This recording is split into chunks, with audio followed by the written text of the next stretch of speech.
Folded overnight at the private residence of Haitian President Jovenel Moise. The gunmen, speaking English and Spanish, reportedly yelled they were DEA agents, but the Haitian government says they were instead mercenaries, highly trained killers who shot dead the 53-year-old Moise and critically wounded his wife. Now in charge, the country's prime minister, who's calling for calm while declaring a state of emergency, with the world watching. We need a lot more information, but it's very worrisome about the state of Haiti. In the last few months, Haiti has grown increasingly chaotic, with spiraling gang violence and inflation. Protesters had accused Moise of becoming an authoritarian by trying to rewrite the country's constitution. Did President Moise anticipate an assassination attempt?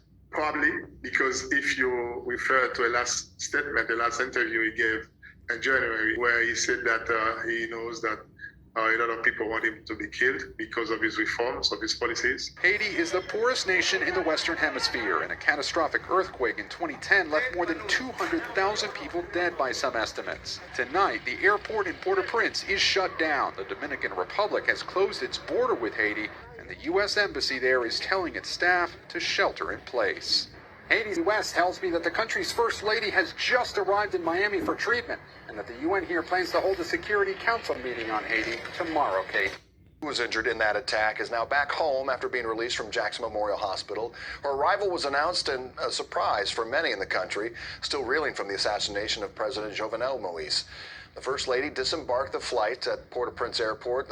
She was wearing a black dress and a black bulletproof jacket. She was greeted by Interim Prime Minister Claude Joseph and other officials. Now, government officials announced President Moise's funeral will be held on Friday.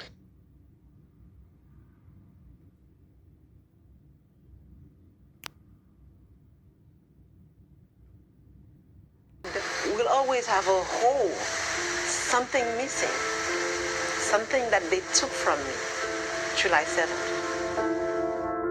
His life cut short. Haitian President Jovenel Moise assassinated on a July night. I was shot. He was dead. In my head, everybody died. I was the only one that survived, and I asked myself, why? Madam, just months after losing her husband, we sit down with Haiti's First Lady. I know this is not easy for you to talk about. And she recounts that terrifying night. Who do you think may be responsible? Her recovery. The bullet get rid of the elbow. The future. Do you feel like your life is still at risk? And the future of her beloved country. I won't let the vision and the mission of my husband die. Yeah. I won't. In our exclusive interview.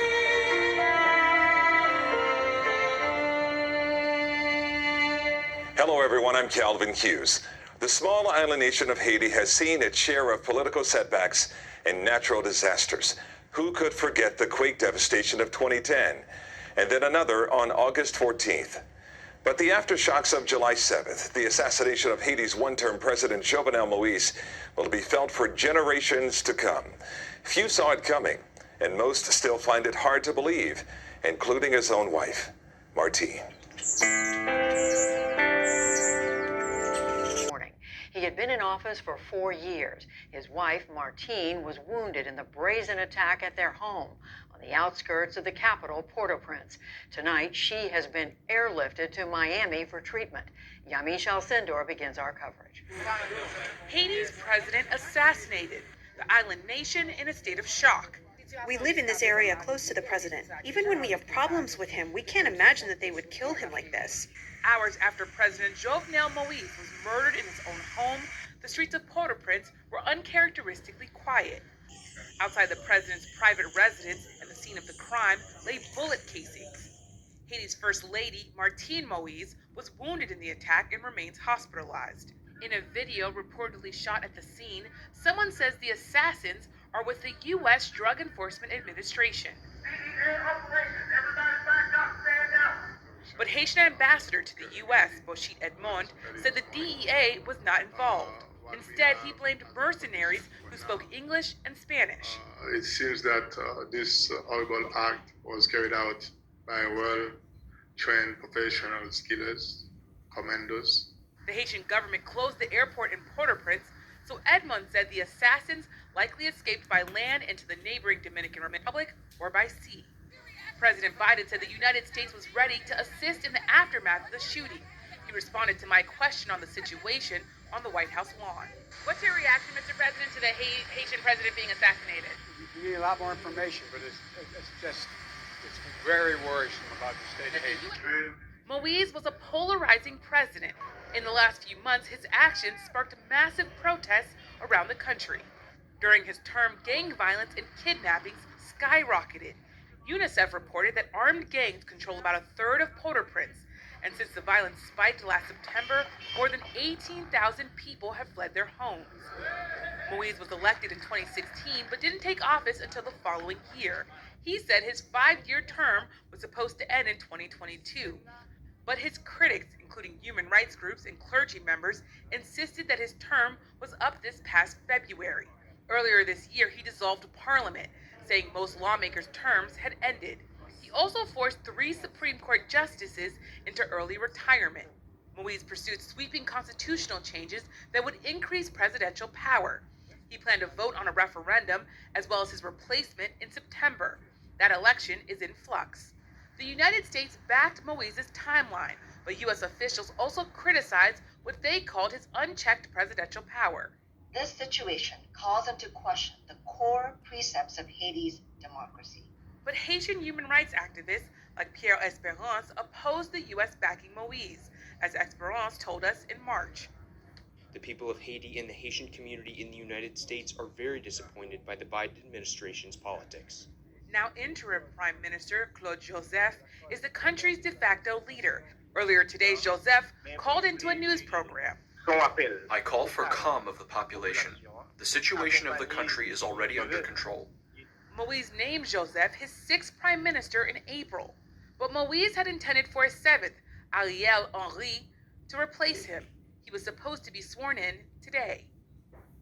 Moise and the shockwave that it sent through Haiti, I'm joined by Robert Faton.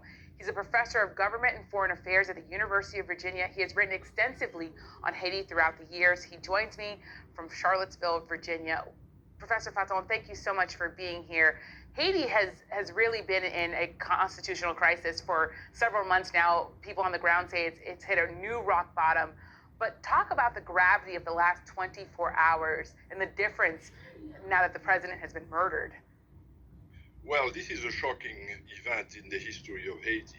The last assassination of a president was in 1915, so this is not the usual pattern at all.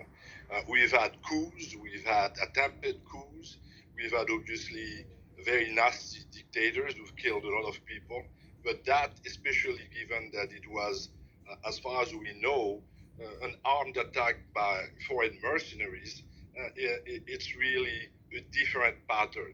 And it's difficult to understand why that would have happened and who would benefit from it. It is really something that is out of the ordinary. It's truly an extraordinary event. So we are facing a de facto government, a government that has taken charge, has instituted, as you probably know, a state of siege, which is really the ultimate type of governmental imposition of order. But it remains to be seen if that state of siege can keep the country without significant disorder and a descent into chaos. Mm-hmm. And how concerned are you about Haiti hitting an even lower rock bottom and gangs possibly trying to benefit from this situation? This is a very dangerous moment for